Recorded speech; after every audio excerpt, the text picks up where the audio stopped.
Hey, be a squid and subscribe to my mediocrity. How's it going, my squids? Today we're gonna be playing some Jump Force, and I've got a Blackboard, what? Yeah, you know my favorite fucking One Piece character, fucking Blackboard. You know, it's my boy. Weird jokes aside, we've got Blackbeard. It's a combo guide on Blackbeard, and I just don't even know how to express how terrible this character is. So let me just tell you guys before we start the, combos and everything. You need Aizen in order to make him work. He is straight up trash without Aizen. Honestly, if you're going to have the worst character in the game, you might as well have the best character in the game. So it just kind of, to pick up the slack. At least Aizen allows you to get some cheeky combos off and whatnot. So it just gives him a lot of extra damage. Plus, you can get a 60% damage combo with Aizen. So just be aware that Aizen is kind of your best support. You can use Rukia, but I don't like to use her because she obscures the screen almost as badly as fucking Blackbeard. I mean, look at this man. He straight up eclipses to Goro. So, whenever you're trying to play fucking Fatbeard here, it's like playing blindfolded with one arm. It's not very good. And I guess the only other thing I need to say is that just practice makes perfect with this character. You're gonna have to literally, sit down and actually practice some combos, because a lot of his big damage combos come down to precision, timing, and calling in Aizen at the right time. So just once I show you this stuff, just make sure you practice it, get it down to a science, and then move forward if you so as much choose to put yourself through that kind of suffering. So yeah, let's go ahead and get into the combos now. So realistically, your only combo is 4 lights into 2 heavies and any variation between 1 through 4 light hits, and then you go into Sea Quake or you go into Dark Vortex. I tend to stick to Sea Quake more than Dark Vortex because Dark Vortex takes way too much bars of meter for the minute damage that you get out of it. So basically, we'll do Dark Vortex here, and this will net you a decent, and I say decent because it's good damage. It's just I would expect a little bit more from 2 bars of meter, and for the amount of stupidness you have to deal with this character. But it's minute, a minute difference, right? You're not getting a whole lot of extra damage off of using 2 bars of meter. So basically, this is Sea Quake damage, and this is a whole lot better in my personal opinion. It's still good damage, and it's safer and meter efficient, jeez. You can also start with 2 heavies if you want to. It doesn't really matter, but that's pretty much all you can do. You actually can't combo into lights at all. So 2 heavies and I'm mashing the light button doesn't work. So you cannot do like heavy in the light or 2 heavies in the light. It just doesn't work. So just keep that in mind. If you're going to open up with heavies, that's all you pretty much have. So now with the combo side kind of done, at least raw combo wise, let's talk about his trap aspects. So Blackbeard, I would classify as a trap character. His dark end ability, which basically is just a trap, you throw it on the floor, and after a few seconds it will detonate, which allows you to get a full combo off and do pretty okay damage. It's not great by any means, and it's definitely not something to write home about, but you can get some damage off of it. Now, the best parts about this ability is that if you hit it right on, right on point, then basically you can get some pretty nasty damage off. So basically, we're going to go into boom, boom, and then we can go into Dark Hole Liberation, which, it's not going to be great damage by no means, because you can get kind of the same amount of damage if you use Dark Vortex, but this is what I mean by if you can find the right angle, you can make this work. So the problem with Dark End is basically the spacing. You have to have an understanding of how to space your character properly in order to get the animations right. So up close, you already saw what that does. Right up close, it'll suck them in, and then you can get a full combo after the launcher. So that's the best part about that certain aspect. But there's 2 other spacing animations that you will get. So if you're not close enough, you will end up with this animation, which will just pull him in and knock him down, but you can still get a combo off and get some decent damage. So while that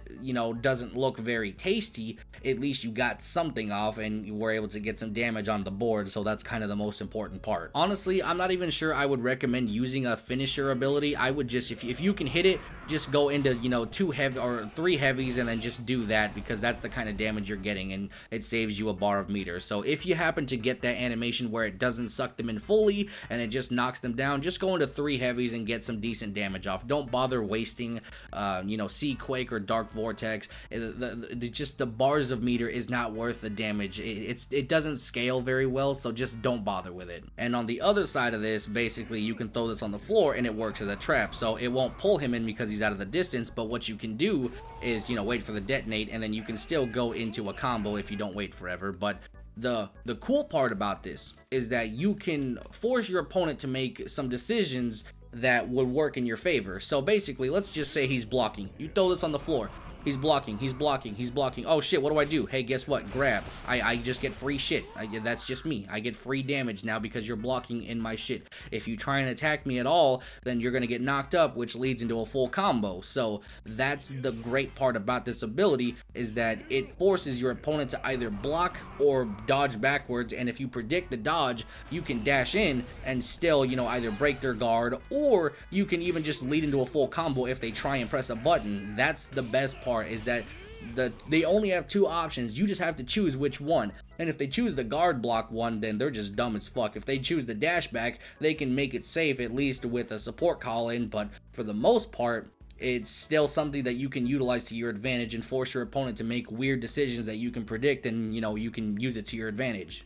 Not to mention, you can also just use this as straight up bait. So you can throw this on the floor, walk towards it, and then start charging up. And if they try and rush you, oh, hey, guess what? I get to block until you get hit by this, and then I get a full free combo afterwards. So that's just something that you can do. You can always use Dark End in order to just make your fucking garbage safe. And if you want to, you know, get meters, you just throw Dark End on the floor and then just charge up all the way. And if they try and rush you down, then just either anti-rush them or just block until they get hit by it and then just get a free combo. So that's just...